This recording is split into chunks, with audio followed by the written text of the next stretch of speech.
واقعہ سلطان صلاح الدین ایوبی قسط نمبر 238 اپنا اسلامک اسٹوڈیو۔ سالار رات کو نکلے تھے، ان کے ساتھ 2 اجنبی صورت آدمی تھے۔ میں نے یہ بھی دیکھا تھا کہ سالار نے محافظوں کے کماندار سے کچھ باتیں کی تھی۔ ناظرین، بوڑھی ملازمہ نے کچھ اور باتیں بتا کر علی بن سفیان پر یہ ثابت کر دیا کہ سالار القند نہ اغوا کیا گیا ہے، نہ قتل، اور نہ ہی وہ کسی سرکاری ڈیوٹی پر گیا ہے۔ مصر میں تخریب کاری اور غداری اتنی زیادہ ہوئی تھی اور ہو رہی تھی کہ کسی شریف انسان پر بھی شک نہ کرنا بہت بڑی لغزش تھی۔ القند نے کبھی شک پیدا نہیں ہونے دیا تھا، لیکن علی بن سفیان بال کی کھال اتارنے والا سراغ رساں تھا۔ اس کے لیے مشکل یہ تھی کہ کسی سالار کے رتبے کے آدمی کے گھر کی تلاشی کسی شہادت کے بغیر نہیں لے سکتا تھا۔ اس کے لیے مصر کے قائم مقام سپریم کمانڈر العادل کی اجازت کی ضرورت تھی۔ اس نے فوری طور پر یہ کارروائی کی کہ اپنے محافظ کو بھیج کر اپنے شعبے کے 3-4 سراغ رساں بلا لیے اور انہیں القند کے مکان پر نظر رکھنے کے لیے ادھر ادھر چھپا دیا۔ ناظرین، انہیں ہدایت دی کہ کوئی مرد یا عورت مکان سے باہر آئے تو چوری چھپے اس کا تعاقب کیا جائے۔ باہر آ کر اس نے باڈی گارڈ کے کمانڈر کو حکم دیا کہ اپنے اور تمام محافظوں کے ہتھیار اندر رکھ دو اور سب میرے ساتھ چلو۔ ناظرین، 12 آدمیوں کی فوج کو نہتہ کر کے علی بن سفیان اپنے ساتھ لے گیا اور العادل کو تفصیلی رپورٹ دی۔ العادل نے اسے القند کے گھر پر چھاپا مارنے کی اجازت دے دی۔ وقت ضائع کیے بغیر سپاہیوں کی ایک ٹولی لائی گئی۔ ادھر القند کے گھر میں کوئی اور ہی صورت پیدا ہو گئی تھی۔ ناظرین، علی بن سفیان جب وہاں سے نکلا تھا تو القند کی ایک بیوی جو جوان تھی ملازمہ کو اپنے کمرے میں لے گئی اور اس سے پوچھا کہ علی بن سفیان نے اس سے کیا پوچھا اور اس نے کیا بتایا ہے۔ بڑھیا نے جواب دیا کہ وہ سالار کے متعلق پوچھ رہا تھا۔ میں نے بتایا تھا کہ میں غریب سی ملازمہ ہوں، مجھے کچھ خبر نہیں کہ وہ کہاں ہیں، تمہیں بہت کچھ معلوم ہے۔ بیگم نے اسے کہا، اور تم نے بہت کچھ بتایا ہے۔ ناظرین، بڑھیا اپنی بات پر قائم رہی۔ بیگم نے ایک ملازم کو بلایا اور اسے ساری بات بتا کر کہا، اس نامراد بڑھیا کی زبان کھولو، کہتی ہے میں نے کچھ نہیں بتایا۔ ناظرین، ملازم نے بڑھیا کے بال مٹھی میں لے کر مروڑے اور ایسا جھٹکا دیا کہ وہ چکرا کر گری۔ ملازم نے اس کی شیرک پر پاؤں رکھ کر دبا دیا۔ ناظرین، بڑھیا کی آنکھیں باہر نکل آئی۔ ملازم نے دانت پیس کر کہا، بتا اسے کیا بتایا ہے۔ اس نے پاؤں اٹھا لیا۔ بڑھیا میں اٹھنے کی ہمت کم رہ گئی تھی، وہ خاموش رہی۔ ملازم نے اس کی پسلیوں میں لات ماری، بڑھیا تڑپنے لگی۔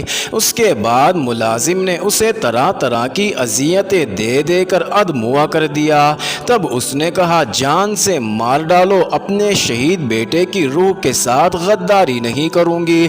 تم غدار ہو، تم ایمان فروش کی بدکار بیوی ہو۔ بڑھیا درد سے تڑپ رہی تھی اور اس کے منہ سے خون کا فوارہ جاری تھا۔ اس القند کی بدکار بیوی نے اس مجاہد بڑھیا کو شدید تشدد کا نشانہ بنایا اور حکم جاری کیا کہ اسے تہہ خانے میں لے جا کر ختم کر دو اور رات کو اس بڑھیا کی لاش کو غائب کر دینا۔ ہمارے سر سے اب بھی خطرہ ٹلا نہیں۔ اس بدبخت بڑھیا کو بہت سارے راز معلوم ہیں، اس بڑھیا کو راز سمیت زمین میں دفن کر دو۔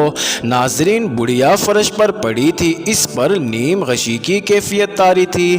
ملازم نے اسے ہلکی سی گٹھری کی طرح اٹھا کر کندھے پر ڈال دیا۔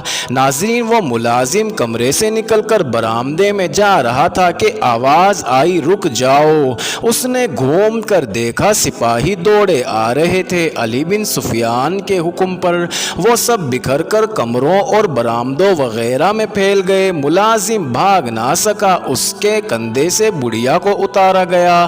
بڑھیا کے منہ سے خون نکل رہا تھا۔ اس نے آنکھیں کھولی، علی بن سفیان کو دیکھا تو اس کے چہرے پر مسکراہٹ آ گئی۔ اس بڑھیا نے لرزتے ہوئے کہا، اس سے پہلے مجھے معلوم نہیں تھا کہ اس گھر میں کیا ہو رہا ہے؟ تم آئے تو میرا شک پختہ ہو گیا کہ یہ تو گڑبڑ ہے۔ اس کی آواز اکھڑ رہی تھی۔ ناظرین، اس نے بڑی مشکل سے بتایا کہ نئی بیگم اور اس کے اس ملازم نے اس سے یہ اگلوانے کے لیے کہ اس نے علی بن سفیان کو کیا بتایا ہے اسے بہت مارا ہے۔ ناظرین، علی بن سفیان نے ایک سپاہی سے کہا کہ بڑھیا کو فوراً طبیب کے پاس لے جاؤ۔ بڑھیا نے روک دیا اور کہا مجھے کہیں نہ بھیجو، میں اپنے شہید بیٹے کے پاس جا رہی ہوں، مجھے نہ روکو۔ ناظرین، وہ بڑھیا ہمیشہ کے لیے اپنے بیٹے کے پاس چلی گئی۔ مسلم انٹیلیجنس چیف علی بن سفیان کے حکم پر القند کے گھر کا کونا کونا چھان مارا گیا۔ تہ خانے میں گئے تو یہ اسلحہ خانہ بنا ہوا تھا۔ گھر سے سونے کے ٹکڑوں اور نقدی کے انبار برآمد ہوئے۔ ایک مہر بھی برآمد ہوئی جس پر القند کا پورا نام اور اس کے ساتھ سلطان مصر کندہ تھا۔ القند کو اپنی فتح کا اتنا یقین تھا کہ اس نے اپنے نام کی مہر بھی بنوا لی تھی۔ اس مہر نے شک کو یقین میں بدل دیا۔ القند کے گھر میں 6 بیویاں تھیں اور شراب کا ذخیرہ تھا۔ القند کے متعلق مشہور تھا کہ شراب نہیں پیتا۔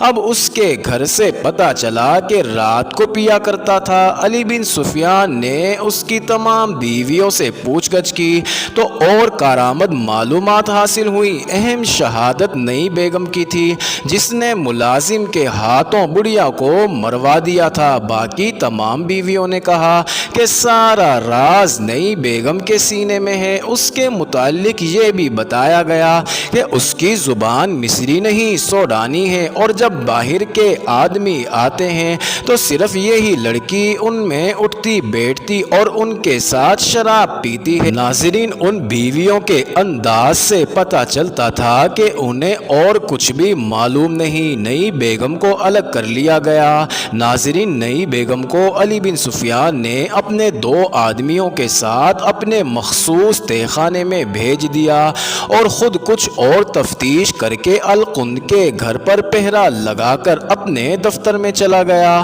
جہاں القند کے باڈی گارڈ نہتے بیٹھے تھے۔ ان سب کو علی بن سفیان نے کہا تم مصر اور شام کی متحدہ سلطنت کے فوجی ہو، کچھ چھپاؤ گے تو اس کی سزا موت ہے، اور اگر تم نے حکم کی پابندی کرتے ہوئے سالار القند کی سرگرمیوں پر پردہ ڈال رکھا ہے تو شاید میں تمہیں کوئی سزا نہ دوں گا۔ ناظرین، گارڈ کا کمانڈر بول پڑا، اس نے جو بیان دیا اس سے اس کی تصدیق ہو گئی کہ القند کے پاس صلیبی اور سوڈانی آتے تھے اور القند غداری کا مرتکب ہو رہا تھا۔ انہیں بھی یہ معلوم نہیں تھا کہ القند گیا کہاں ہے۔ ناظرین، آدھی رات کے قریب علی بن سفیان تہ خانے میں گیا۔ القند کی نئی بیگم تنگ سی ایک کوٹری میں بند تھی۔ اسے دہشت زدہ کرنے کے لیے اس کی کوٹری میں ایسے قیدی کو ڈال دیا گیا تھا جو مسلسل اذیتوں سے تڑپتا اور کراہتا تھا۔ وہ صلیبیوں کا جاسوس تھا، اپنے ساتھیوں کی نشاندہی نہیں کرتا تھا۔ نئی بیگم دوپہر سے اس کے ساتھ بند تھی اور اسے تڑپتا دیکھ رہی تھی۔ ناظرین، آدھی رات ہو گئی تھی، وہ تو شہزادی تھی، تہ خانے اور کوٹری کی صرف بدبو ہی اسے پاگل کرنے کو کافی تھی۔ اس آدمی کی حالت دیکھ دیکھ کر اس کا خون خشک ہو گیا تھا۔ علی بن سفیان جب اس کے سامنے گیا تو لڑکی چیخنے چلانے لگی۔ اسے باہر نکال کر علی بن سفیان ایک اور کوٹری کے سامنے لے گیا۔ سلاخوں کے پیچھے تنگ سی کوٹری میں ایک سیاہ کالا حبشی بند تھا، شکل اور جسم سے بھینسے جیسا تھا۔ اس نے سرحدی دستے کے ایک کمانڈر کو قتل کیا تھا۔ علی بن سفیان نے لڑکی سے کہا کہ باقی رات اسے اس کے ساتھ بند کیا جائے گا۔ ناظرین، لڑکی چیخ کر علی بن سفیان کے پاؤں پر گر پڑی۔ پوچھو مجھ سے کیا پوچھتے ہو؟ اس نے علی بن سفیان کی ٹانگوں سے لپٹ کر کہا۔ القند کہاں گیا ہے؟ کیوں گیا ہے؟ اس کے ارادے کیا ہیں؟ علی بن سفیان نے پوچھا۔ ناظرین، تھوڑی ہی دیر میں اس نرم و نازک نئی نویلی بیگم نے سارا راز اگل دیا۔ علی بن سفیان نے کہا کہ وہ اب کچھ چھپانے کی کوشش نہ کرے، اس کے متعلق جو کچھ جانتی ہو بتا دو۔ نازک سی لڑکی لڑکی نے سب کچھ ہی بتا دیا۔ اسے بھی یہ معلوم تھا کہ القند کہاں گیا ہے۔ اس نے بتایا کہ سوڈان سے حبشیوں کی فوج لائی جا رہی ہے جو کسی رات قاہرہ پر حملہ کر کے سارے مصر پر قابض ہو جائے گی۔ یہ لڑکی چونکہ شراب پلانے کا فرض ادا کرتی تھی، اس لیے القند کے گھر میں آئے ہوئے صلیبی اور سوڈانی مہمان اسے اپنا سمجھ کر اس کے سامنے بھی باتیں کرتے رہتے تھے۔ یہ لڑکی سوڈان کے کسی بڑے آدمی کی بیٹی تھی۔ اسے القند کے لیے تحفے کے طور پر بھیجا گیا تھا۔ القند نے اس کے ساتھ شادی کر لی تھی۔